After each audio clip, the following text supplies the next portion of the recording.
Pop art is a style of art that happened around the late 1940s to early 1950s.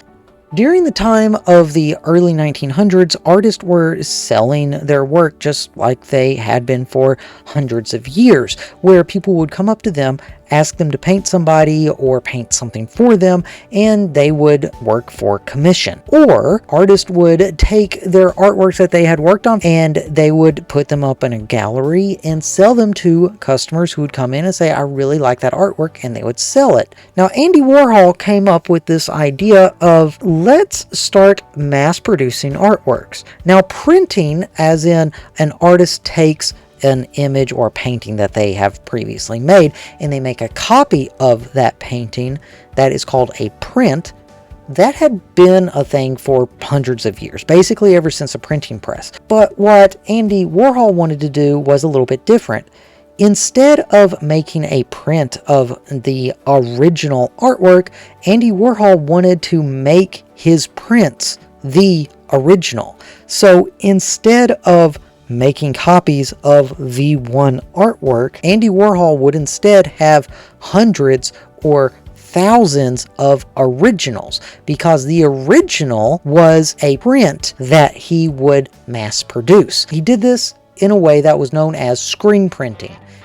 One of the basic concepts behind printmaking is to create a consistent edition of prints, as opposed to a painting where each one is unique. In screen printing, we use a variety of techniques to create a stencil on a screen, then push ink through the mesh, printing colors one at a time in order to make multiples of the same image. Andy Warhol decided mass produce these artworks and have them available for everyone to buy, and everybody can have an original, and I can sell them much cheaper because it doesn't take me as long to make. They're very simplistic colors. The fewer colors that you had, the quicker the process went, the faster you could mass produce these, and the cheaper it became. Andy Warhol came to a problem.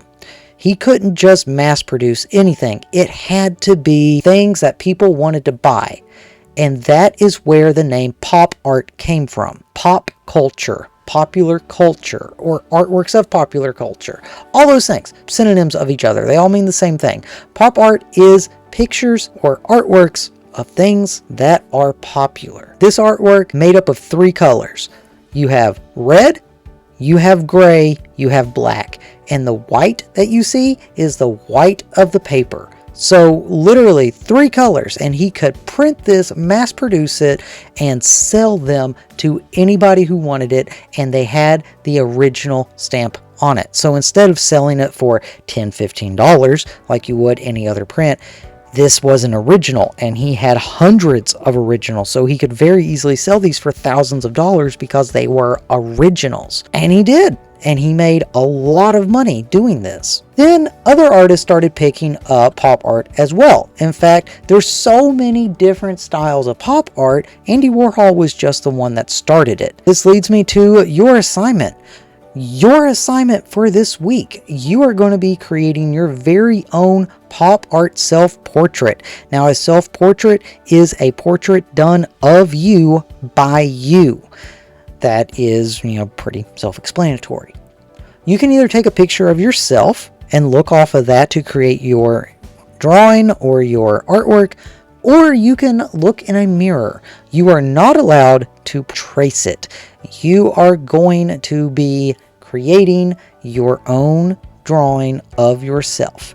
After you get that drawn out and you're happy with the drawing, you are then going to color it with either crayons, markers, or oil pastels to create your pop art artwork.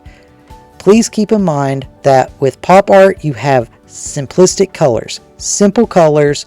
Try and pick 3 to 5 colors that you would like to use.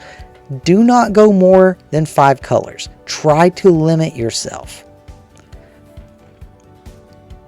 And that's your lesson. I hope that you all enjoy it.